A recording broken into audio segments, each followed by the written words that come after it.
जालना जिल्ह्यामध्ये अनेक ठिकाणी जलजीवन मिशन योजनेची कामं जी आहेत ती अपूर्ण स्थितीत आहे, तर काही ठिकाणी कामं निकृष्ट दर्जाची झाल्याचा आरोप जो आहे तो ग्रामस्थ करतायत. तशा तक्रारी सुद्धा प्रशासनाला काही प्राप्त झालेल्या आहेत. त्यामुळे अनेक गावांमध्ये आता उन्हाळा सुरू झालेला आहे, मात्र अनेक गावातील नागरिकांना पिण्याचं पाणी जे आहे ते या योजनेद्वारे मिळत नसल्याचं चित्र आपल्याला पाहायला मिळत आहे. त्यामुळं अनेक ठिकाणी ग्रामस्थांमधून संतप्त झाल्याचं वातावरण जे आहे ते आपल्याला पाहायला मिळत आहे. खरं तर बदनापूर तालुक्यातल्या रांजणगाव गावातील ही सारी दृश्य आहे.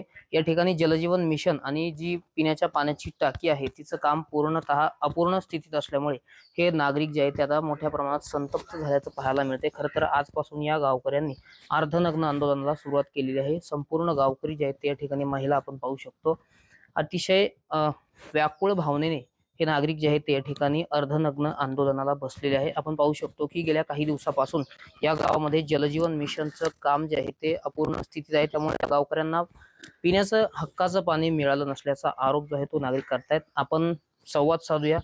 काय सांगाल? अर्धनग्न आंदोलन केलंय, काय प्रमुख मागणी? मागणी विषय असे, माझं नाव अजय काकासाहेब देशमुख, अजय कमलभाई काकासाहेब देशमुख. आज रांजणगाव या ठिकाणी आम्ही जलजीवन अंतर्गत जे अर्धनग्न आंदोलन करायलो, हा रांजणगावचा विषय नाही आहे, हा पूर्ण पंचायत समिती बदनापूर तालुक्याचा विषय आहे. 2022ला ही योजना जलजीवनची सुरू झाली. आज 2026 आहे.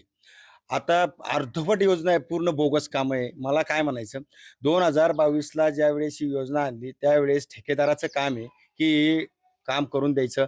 टाकीचं काम अपुरं आहे. काहीच्या टाक्या केल्या, काहीची पाईपलाईन केली, काहीचे पाईपलाईन केले, काहीच्या टाक्या नाही केल्या. मग मला एक सांगा तुम्ही, 2022 पासून आता कुणीही लक्ष देण्याच्या याच्यात जलजीवनमध्ये. मग भारतीय जनता पार्टीचे जे नेते आदरणीय देवेंद्र फडणवीस साहेब, महायुती सरकारमध्ये ज्याने जलजीवन हर घर जल हर घर नल ही योजना आणली. मग मला सांगा, सर्वसामान्य जनता आज पाण्यासाठी त्रासत आहे. ग्रामीण भागामध्ये पाण्याची फार अडचण आहे. आज जर समजा ही जलजीवनची योजनेच्या माध्यमातून जर हर घर जल हर घर नल जर गेलं, पाणी जर गेलं, तर जनता समाधानी होईल. आज आम्ही हे अर्धलग्न आंदोलन याच्यासाठी इथं करत आहोत की हे जे प्रश्न आहे टाकीचा आणि पाईपलाईनचा, हा प्रश्न मार्गी लागला पाहिजे. आम्ही आज सर्व रांजणगाव पंचक्रोशीतील सर्व लोक पंचायत समिती गावातले या ठिकाणी आलो. ह्यापेक्षाही आम्ही तीव्र आंदोलन ह्या ठिकाणी कलेक्टरला करणार आहे. मला सांगायचं तात्पर्य एवढंच आहे, जर सरकारनं 2022 पासून जर यांचं बजेट बाकी असेल कॉन्ट्रॅक्टदारचं, तर त्याचं बजेटचं त्यांना पत्र द्यावं कॉन्ट्रॅक्टदाराला आम्ही वेळोवेळी विचारलं की तुम्ही जे बाबा एक काम पेंटिंग काय, तर ते सांगतात की बजेटच नाही आहे शासनाचं. मग केंद्र शासन आणि महाराष्ट्र शासनाचं जे बजेट आहे ह्या जलजीवन योजनेसाठी, तर शासनाने ते बजेट त्यांना वितरित करायला पाहिजे आणि या सर्वसामान्य ग्रामीण भागातील गावातील कामं व्हायला पाहिजे, जेणेकरून प्रश्न मिटल पाण्याचा. आता किती दिवसापासून पाणी नाही तुमच्या गावात? आता कमीत कमी 1.5 महिना झाला पाणी नाही गावात. पाणी टंचाई आहे गावात. आणि दुसरी गोष्ट आहे नळ योजना आणि टाकी, हे काम कंप्लीट व्हायला पाहिजे ना. आता कॉन्ट्रॅक्टरला सांगू आम्ही थकलो. याच्यापेक्षाही तीव्र आंदोलन आम्ही कलेक्टर ऑफिस पुढे करू.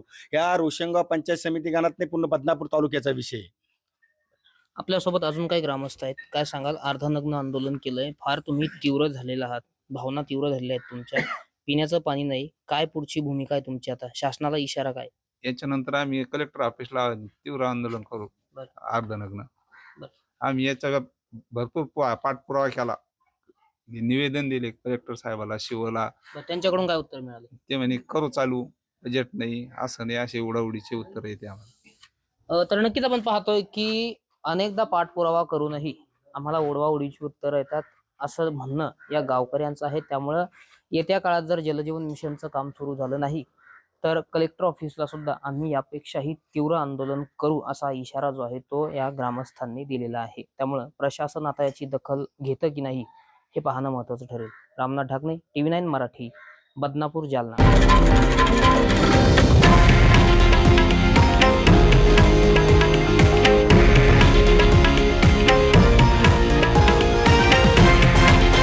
हे आहे देशातील नंबर 1 न्यूज नेटवर्क आणि आपण पाहत आहात TV9 मराठी, एकमेव.